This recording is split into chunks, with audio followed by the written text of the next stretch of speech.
Hey, everyone, wherever you're at, good morning, good afternoon, good evening. I am Rachel B. Lee, and it is the beginning of July, which means I have another amazing guest on the first Friday of the month. I've been super consistent about this, and I'm very excited that today we get to have John Foley, John Gucci Foley. To be extra clear, and he is just a total rock star. Okay. He's not only part of the Standout Authority family, he lives his brand. I mean, when I think about somebody that really, you talk to them in person and the work that they do and who they are is exactly the same, John's it. So we're going to talk about his work and the idea of his glad to be here mindset. So if you're listening in right now, say what's up. Let us know where you're in from. Love to hear that and get some questions ready so that we can answer during or after in the comments. Cool. So John Gucci Foley, who are you? And in this response, you have to explain where Gucci came from. Yeah, awesome. Rachel, first off, thanks for having me. And thanks everybody who's on this. Wow, big question of the who are you? I'm going to surprise you a little bit because I'm not going to go to any kind of bio or any kind of that stuff. I like to say I'm an angel. And interesting question, right? When someone asks you, who are you? Now, the reason I say I'm an angel, not because I happen to be a ex-Blue Angel fighter pilot, right? That's not why I picked the word angel. It's because I was doing some research on wisdom. And it turns out angels have 5 qualities. An angel's a messenger. An angel gives guidance. An angel protects. An angel's a warrior. Above all else, an angel serves others. And Rachel, when I read that, I was like, hey, I don't know if that's the only 5, but I'm in, right? So I found a word that just gets me excited every morning. Every time I wake up, I say, who can I serve? How can I help? And that's my mission statement. Well, the mission statement goes, and I'm here to inspire others, to live life in all its fullness. So that's kind of what I like to do. Background, though, I came from a military family. I was born in Germany, lived all over the United States, wanted to fly jets. My dad took me to an air show when I was a 12-year-old boy. I looked up in the sky. I said, man, I want to do that. As we all know out there in the world, it doesn't just happen. A lot of obstacles. Ended up wanting to go to the Naval Academy, got rejected 3 times, eventually went. Didn't graduate number 1. Graduated in half of the class that allows the other half to be called the top.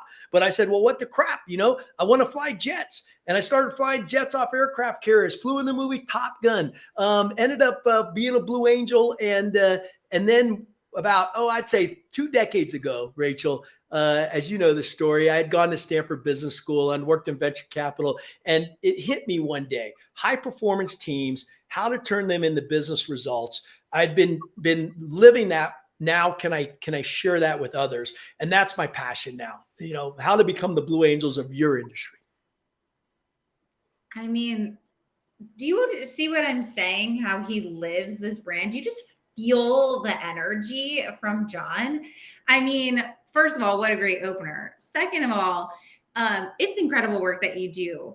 For people that don't know, in case they're across the globe, what a Blue Angel means, can you just give a quick tidbit on that? And I mean, you kind of breezed over the fact that you did, were in Top Gun flying, but can you just 1 second? So in case people don't know what that means.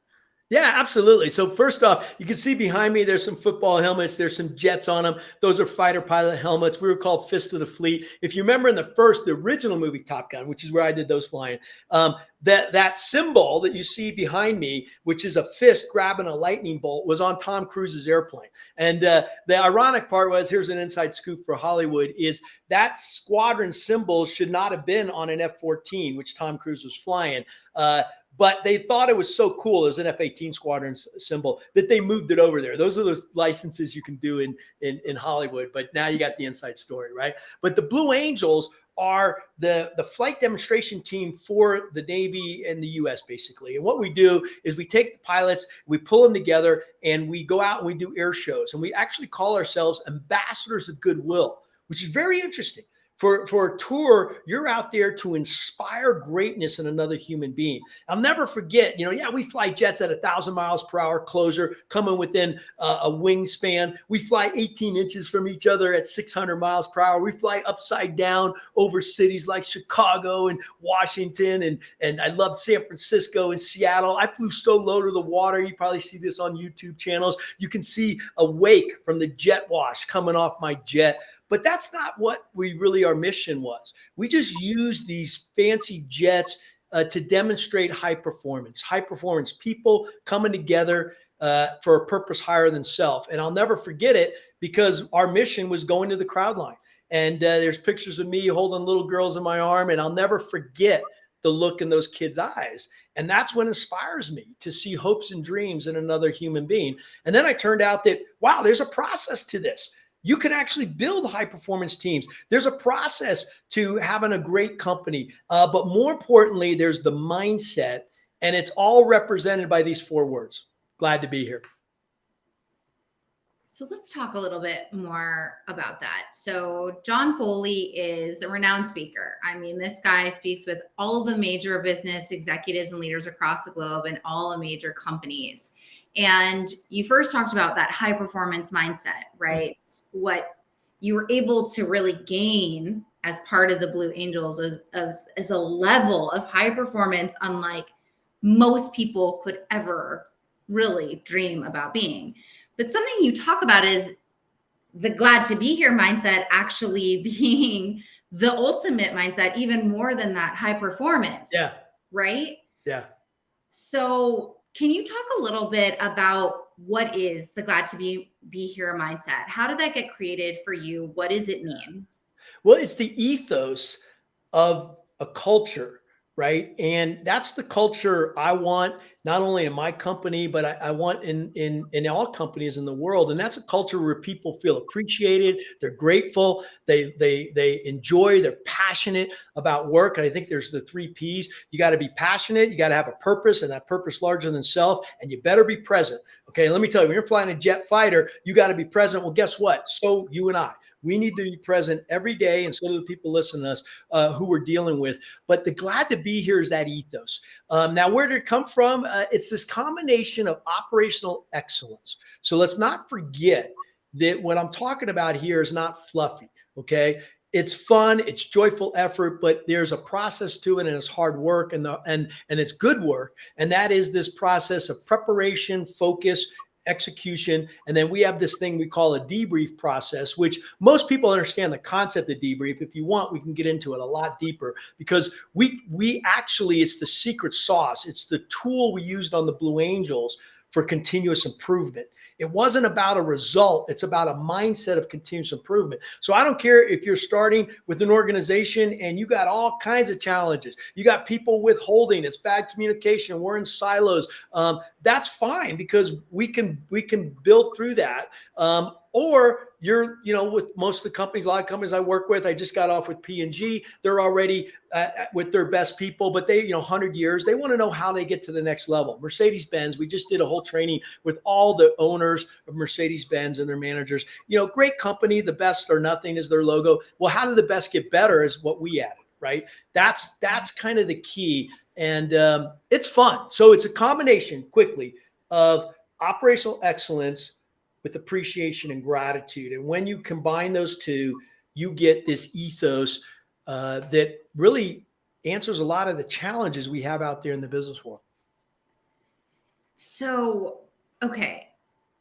Why? So these companies are hiring you because they're feeling what is the challenges that you're hearing so often, right? Is it, we're super operationally excellent, but man, people hate working here, or what are they usually don't say hate, but they do have a challenge. We all do, okay? And that is, how do you get people? I call it the commit. Okay, I'll go back for a second here. You got to get people. The challenge is getting connected, right? Even why you and I are doing this, right? I mean, it's a challenging world, not only since COVID, but how do you get people to truly connect? Well, this is a great way, okay? You and I are showing this. We're sharing information, all right? And companies are having challenged that, but so we got to get people connected, aligned, Okay. So, I mean, we're all on the same mission. I like to show a picture of me flying my Top Gun jets, and we're all lined up in a line, right? And we're all headed the same direction.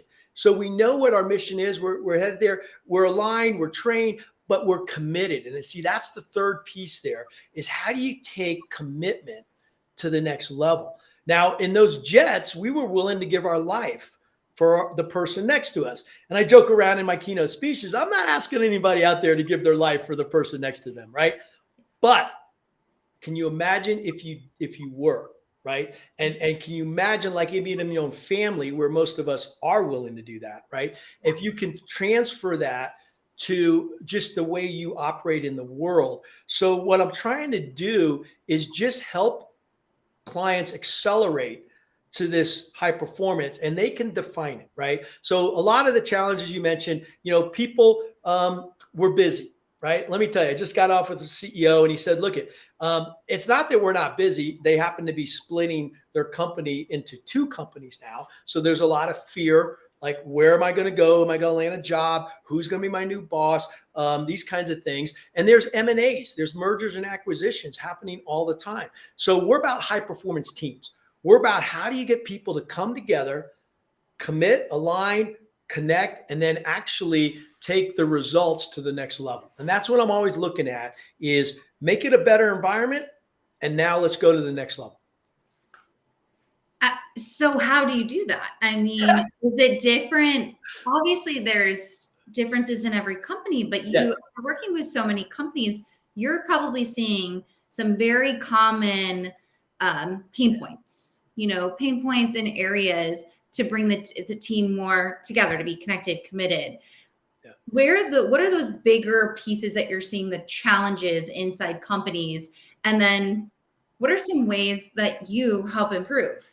Yeah, I love it. So it's usually revolves around three things, and that is they don't have the level of trust that they want amongst their individuals and with their clients. I mean, they all working on it, but it's not at that highest level, right? The same thing with teamwork. We all are operating in teams, but we're not, the communication could need work. The collaboration, we're in these verticals. I just got off again with another CEO, and he says, hey, I don't have salespeople. What I have is customer success people, because they got to own the whole process.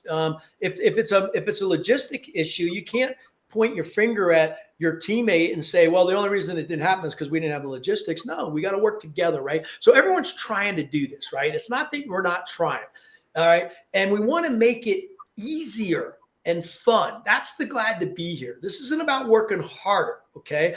It's about actually being smarter, right? So to answer your question, I think the first thing you need to do is paint the picture. And this is true for anybody who's listening, all right? Anyone who's run a company or in the company, it doesn't matter. You have to paint the picture of what excellence looks like. Paint the picture of where you're trying to go. So I use my Blue Angel experience, and it's pretty fun. Rachel, you know this. We got cool video, right? I can take you behind the scenes that you see the jets flying at 18 inches, and we're moving around. Now, from the ground, it doesn't look like it, but when you're in that cockpit, let me tell you, a lot's happening, just like in the business, right? A lot of things. Do we have clear communication? Absolutely. But do we have challenges? Yes, we have the same challenges. People say, well, it's life or death. That's why you're on your edge. No. I mean, it's life or death, yes, but this can be translated back. So it goes back to this, Rachel. We got to paint the picture of excellence and teamwork and trust and just what do we want to look like. To me, that's the Blue Angels, all right? I ask people all the time. In fact, hey, on the chat, do me a favor. When you think of the Blue Angels, what comes to mind? What's the first word? What is it, right? And I like to do this on my speeches anyhow, and it's really cool. We'll see what comes in on the chat, but you get words like precision, excellence, teamwork, trust. People will say, wow, that's awesome. Awe is, by the way, and I talk about how to inspire awe in your audience and your customers. You guys do that, by the way, at Standout Authorities. You create awe through LinkedIn, right? So that's what the team does. And then what I do is I break it down and I say, okay, so here's what we need to do. First thing we need to do is I call it the high performance zone. And that is the gap between where you are and where you're trying to go. All the leaders are doing this. Heck, this is really good for an individual. First get very clear on where you are. That's, by the way, self-assessment. That's awareness. This is looking inward. All right. Then, of course, paint the picture where you're trying to go, get very clear, and get the KPIs and all that kind of stuff. But I want a clear vision of what you're trying to do. And once you do that, and most leaders do this, and most companies already have this, there's a gap, right? And that's what we do. We close the gap faster than anything else I've ever seen. And that's actually working with over 1,500 organizations around the world, some of the best in Silicon Valley, some of the best sports teams. I worked at Alabama football. We won the national championship. I worked with the NFL. I worked with Penske Racing. We win the Indy 500. We just didn't win it. We took first, second, and fourth, right? And so there is a methodology. And what it just hit me one day, Rachel. I was watching a speaker speak about visualization, right? And this concept of, prepare with your mind. And he was talking about it from a psychological standpoint. And I said, wow, that makes sense. And he asked me to come on stage. I was never a speaker this time. And instead of talking about the psychology behind it, I said, this is how it works. This is how we did it. And here's how you can use it. And the light bulb went on. Wow, if we can share this. So I break down the excellence and teamwork of the Blue Angels and put it in a simple format that we can apply in every aspect of our lives. And I mean, first of all, I love the piece that you hit on with creating clarity. Yeah. And clarity in every aspect of your life, the vision, but also in execution, roles and responsibilities. But yeah, go back. Clarity is absolutely critical. As now that I'm owning a business with Josh, and even when I was part of a bigger organization and with my team and looking at the CEOs and CMOs, it was so critical for those leaders to set that vision and create clarity on what we're trying to do, to your point. And the Blue Angels is such a great depiction of clarity and vision, so love that you hit that. And I just love how the Blue Angels creates clarity on actually what we're trying to do as a business. What's step 2 though? Let's say you are successful. And I know you are. And believe me, clarity is not easy. Sometimes, answering the simple question, what do I want? And get it into one sentence, that's hard, right? But when let's say you as a leader or anybody who's watching this, we have the clarity. What's the issue though? What's the challenge that most leaders have and most organizations have if they have clarity? To me, it's that teamwork and getting everyone working together to accomplish that same vision. That's it. It's the commitment and buy-in to that vision. And it's what I call an ownership mentality. And this is a critical point. You want to own the outcome. Everyone on my team, everything I talk about, you got to own the outcome, not just your role. Of course, I expect you to do your role and job. And of course, I want to help. And that's where the team comes in. And we talk about things like vulnerability. We talk about things like humility. We talk about things like creating a safe environment with respect. You see, you have to have what we would refer to as EQ elements in with the cadence of execution. And when you can combine both of those, which is what we did on the Blue Angels. And I basically just reverse engineered it. I went, wait a minute, this worked. Why did it work? It took me to go to Stanford Business School and work with 1,500 organizations to figure this out, by the way, as you start to see a red thread. And you start to see not only what's not working, which we talked about, but you start to see what works in different organizations. It could be healthcare. We work with Mayo. We work with all the great healthcare organizations. It could be in Silicon Valley with Google, Microsoft, Apple. It could be with manufacturing, Mercedes-Benz, P&G. It doesn't matter. These core things transfer. It could be a startup company. And by the way, what I've noticed in startups, because I'm a startup too, except we've been here 20 years, all right, is that initially the vision is clear. Entrepreneurs, leaders, we have a clear vision, right? And we're usually able to be passionate about that.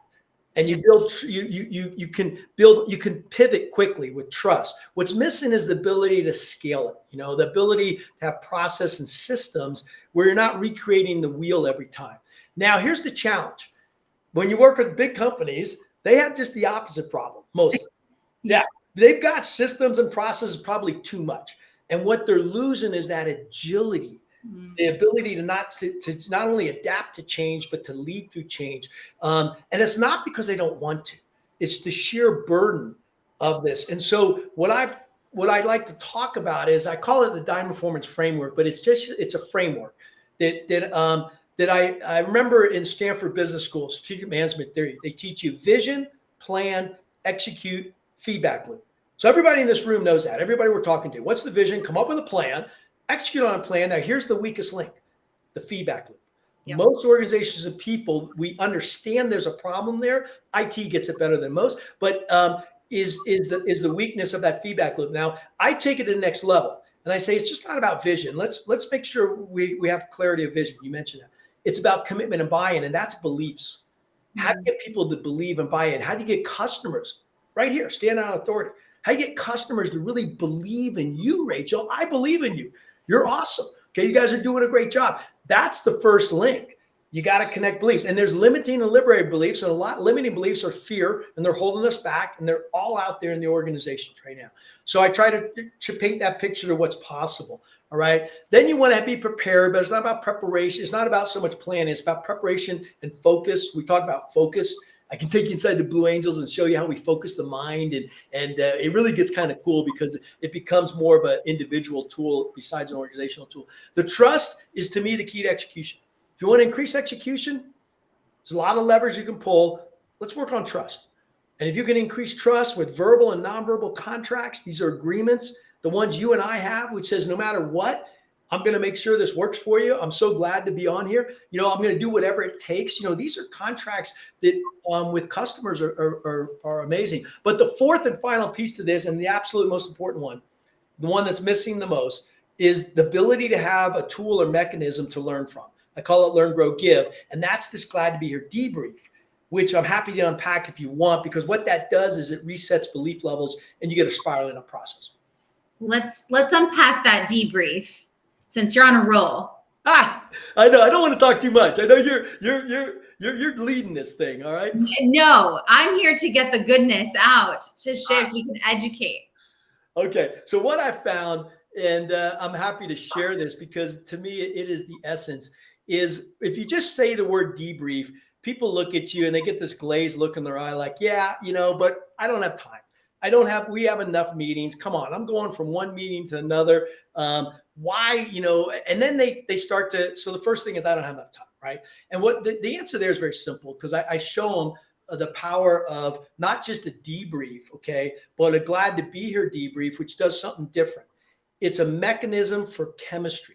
Don't we all want better chemistry in our teams? Don't we want better camaraderie? Okay, commitment. It's leadership. So it gives you and your individuals a container to really learn and grow.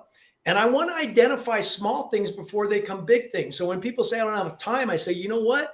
You don't have enough. You don't understand the power of this because you don't have enough time not to do it, because you're gonna have to spend a lot more time when that problem becomes a big problem. Now, in my old work, it was killing somebody. Someone died. Well, you don't want that. And when that happens, what you do is you unpack and you find out there's a chain of events and we could have prevented this. It's always there, right? And so what we're trying to do is get that before it happens. And same thing in the medical field, and there's near misses and there's things that you want to learn. So that's in the extreme sense. But how about this? The debrief is even not about that. The debrief is about a mindset and a culture of continuous improvement. See, that's what I'm trying to get at. I don't care where we are in our journey. Maybe you are the Blue Angels, okay? Maybe you're Mercedes, whatever. I don't care. Maybe you're not. The point is I'm constantly improving. And that's what this system does. Now, we do it through 5 dynamics, and I just don't want to rip them off. I think you're a little bit familiar with these. What I've learned over time is that the concept is one thing, big deal.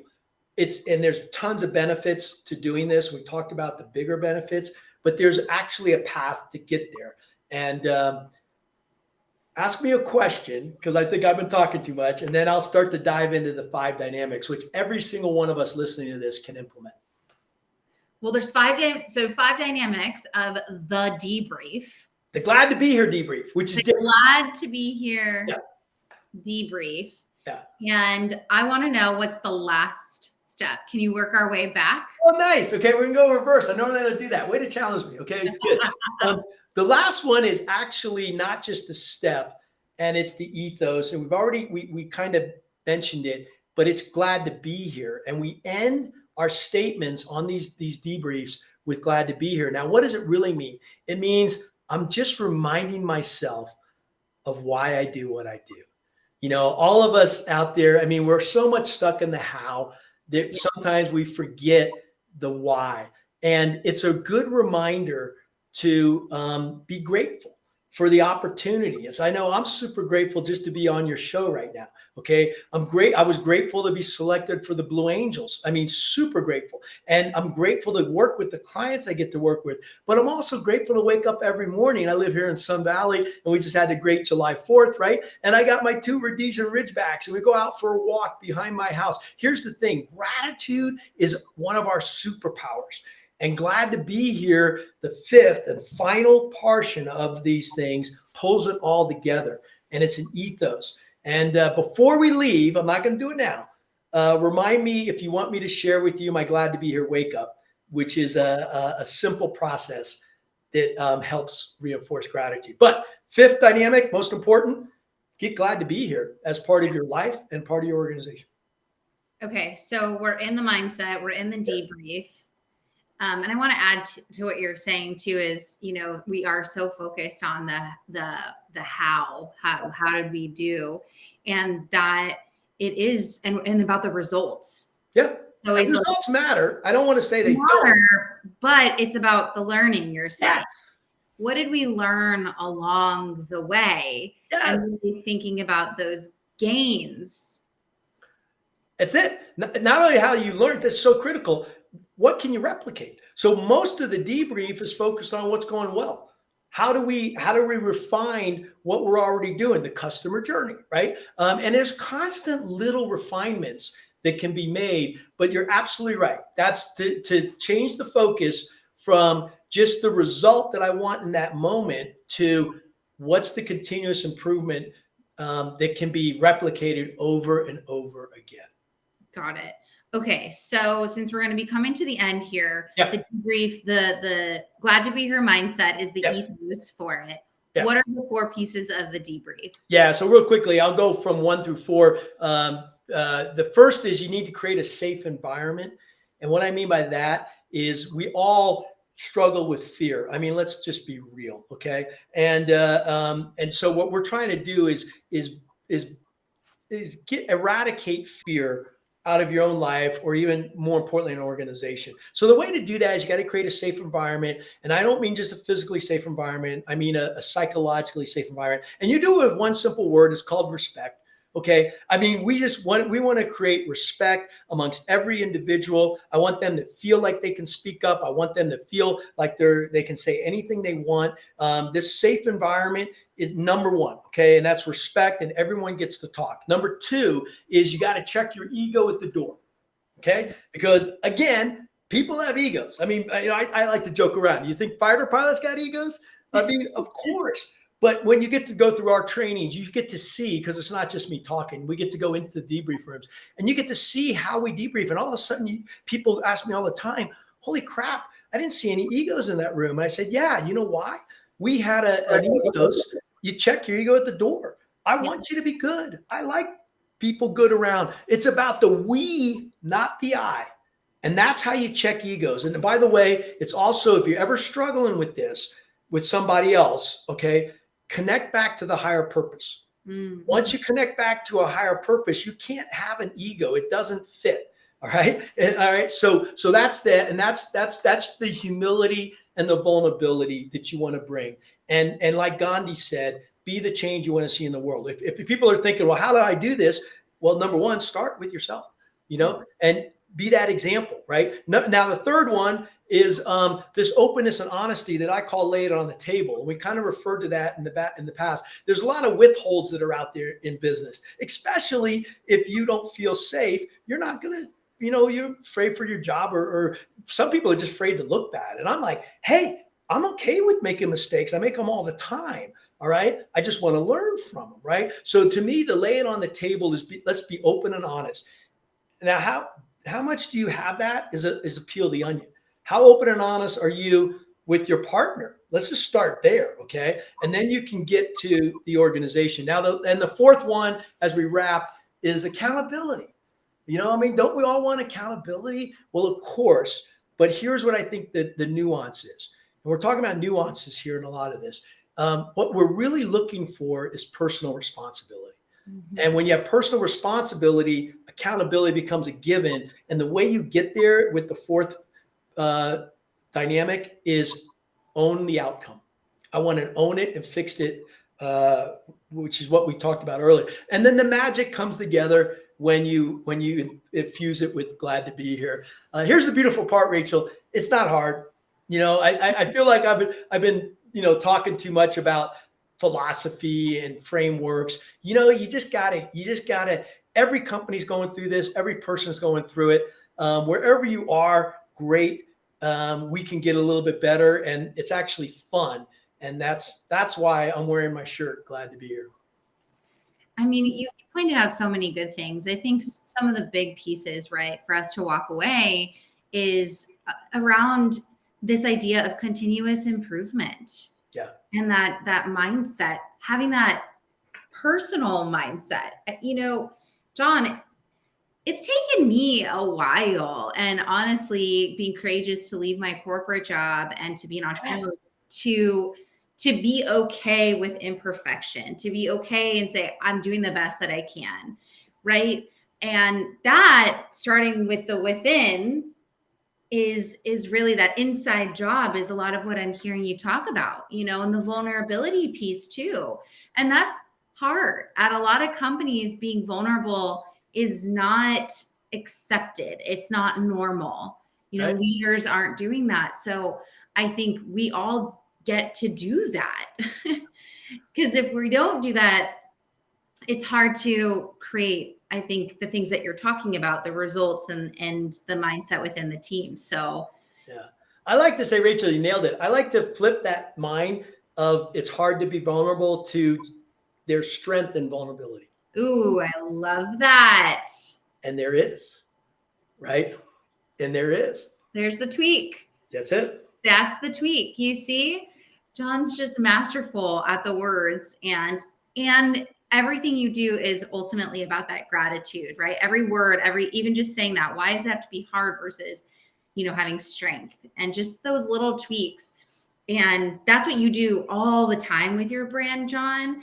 And it's so powerful. It's why people want to hear you and talk to you and connect with you. And there's a lot that we can learn from you. So if you are not following John, it's your first time, you know, checking him out and hearing from him, please follow him. He is such an amazing person, what he's doing for the communities, the way he gives back. And as you could tell, he is pumped up. He's pumped up with good energy and vibes. And we so desire that, especially on social media. So follow him, connect with him. And I'm just so glad to be here with you today. Rachel, I want to say thank you for you being who you are and your company, and really thank everybody. You're helping so many people. And to me, that's the essence of glad to be here, when we can look back and say, wow, well, you know, we did something that helped another person. So with that, keep doing what you're doing. You guys are awesome. I'm glad to be here. Thanks. Thanks, Gucci. All right, everyone, we'll see you next month. Thank you so much for hanging with me and John. And I hope you have a great, great July.